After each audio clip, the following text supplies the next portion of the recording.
In this video, I am going to show you how to work in Google Drive to do all of your weekly observations for your teacher candidate. And this will mean that you need to have a Google account, and you'll need to share that with me so I can share this folder. But let me just show you real quickly how to work in your Drive and how to get to it. So I'm on a Google Chrome browser, and I've just made it polka dot just for fun, but every Google product works better in Google Chrome. And so I just got a new tab, and then I'm just going to go up to the address bar and type drive.google.com, and it recognizes that because I do it all the time. And it'll probably ask you to sign in with your Google account, which you should do. And then when you get here, I have a whole lot of stuff, but when you get here, I'm gonna pick Bethany. You will have access to this folder right here called Cooperating Teacher.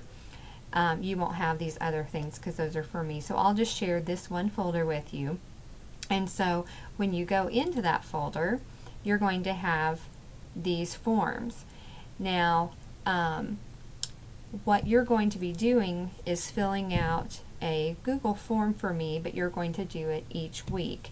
And but in order for you to have access to this, I put it in your folder, but it's going to look a little funny. So this is the one you need to go into, is the one that says Teacher Candidate Weekly Observation Form, not the responses. So I'm going to double click on that, but you'll see that it looks like this. This is the edit mode. I don't want you to fill that out right here. All you need to do is go right here in the middle where it says View Live Form, and it'll open, and this is what I want you to fill out. So this one is for Bethany, and so you're going to put your name, so Robin Schillenhammer, and then you're going to need to kind of keep track of week to week which week you're on. So let's say week 1, and then you need to answer these questions to the best of your ability. And for each no, I would like for you to explain. So these are going to be really easy. Was the teacher candidate, is what TC stands for. Was the teacher candidate present? Yes. Was the teacher candidate punctual? No. And then you'll say she was late 3 days this week, or whatever. Were lesson plans presented in advance for approval and or suggestions? Yes. And then was the teacher candidate open to constructive criticism? If you say no, she has a horrible attitude, whatever. Bethany doesn't, but anyway, if you need to leave a note like that, that's fine, and then click continue. And then on this page, this is where you are going to rate your teacher candidate on the standards that are listed below. But here are the ratings that you're going to be given. So if during the week you did not observe something, you'll do the N/O. And this means it was actually appropriate that it was not observed. Some things you might not observe, but they should have been doing. So this is not the rating you'll give. You would give right here. The next one down is candidate 0. And the teacher candidate is prepared and possesses the necessary knowledge, but does not demonstrate the performance. So they know they're supposed to do it, but they don't. And for the first couple of weeks, that will probably be what you observe in your teacher candidate. The next one is emerging -1, and you'll notice there are 2 levels of emerging. The first one is that they're prepared, they possess the knowledge, and they're somewhat effective in their demonstration of the performance, but just somewhat. And then emerging 2 is they're prepared, they possess the knowledge, and they consistently and effectively demonstrate their performance at the emerging level. So that is a step up from the emerging 1. They possess it and they consistently demonstrate it. And the emerging 2, you shouldn't have a whole lot of those until the last half of the semester, because that is when you'll start being able to see them perform effectively and consistently. And then developing a 3 means that they're prepared, they demonstrate consistently at the emerging level, and they're beginning to demonstrate at the developing level. And actually developing 3, that is what first year teachers are supposed to be at. So that kind of gives you a context.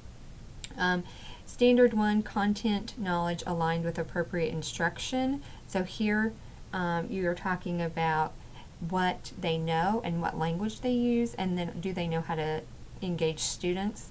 Standard 2 is all about student learning, growth, and development. Do they know how to differentiate? Standard 3 is about curriculum implementations. Do they know how to align to standards and also develop differentiation for diverse learners? And then number 4 is critical thinking, and you can look and see and pay attention to whether they know how to engage students in problem solving, critical thinking, if they know how to help them with questioning strategies.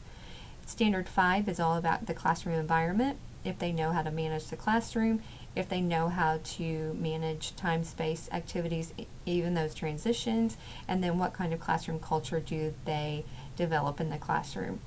Number 6 is all about verbal and nonverbal communication. Standard 7, student assessment and data analysis. How do they use those assessments that they have attached to their lesson plans? Do they use them to improve the teaching and learning? And that's what that one's about, the second one in that. And then Standard 8 is about professionalism. Are they reflective? Do they look back and see what happened so they can plan to become better in what they're doing? Are they open to that constructive criticism and the feedback that you give them? And then Standard 9, professional collaboration. Do they participate in group meetings and other types of activities that your school district has offered? And do they seek out cooperative partnerships? If they see a student that is struggling, do they try to find other professionals that can help? Do they come to you and ask if there are other options for getting help for students? So all of those, and we'll talk about those more as we go along. Also at the co-teaching meeting tonight that you'll be attending, we'll talk about them as well. And then the very last thing here is please list any comments that you have about your teacher candidate. This is just a place where you can give, if you're having any difficulties, specific issues, positive things that you see that are great and you want to share, or just information that you think that needs to be documented from week to week. And this is a time, well, it says, remember you should talk with your teacher candidate about all aspects of her teaching experience, both positive and negative. So I'm going to go ahead and fill this out, and I'm just making sure I fill them all out. This is just as a test. So you can see it's just the little bullet thing, and it'll only let you do one per column, or per row, sorry. And then I'm going to put, she is wonderful. And then after that, you're going to click submit. And then you'll see this little message here. And I'm thanking you for your time. It says, please take this time to click on the link to previous responses right here. See previous responses below to discuss these with your teacher candidate. You will be able to see all responses in graphical data. And then I'm going to show you what that looks like. So we've just been playing around with this one to show you. But this is how you'll see it if you click on the graphical data. This one is not as useful to me. See, it says if you answered no, so it gives you just a visual of all of the answers. So so it gives percentages and all that on every answer that you gave.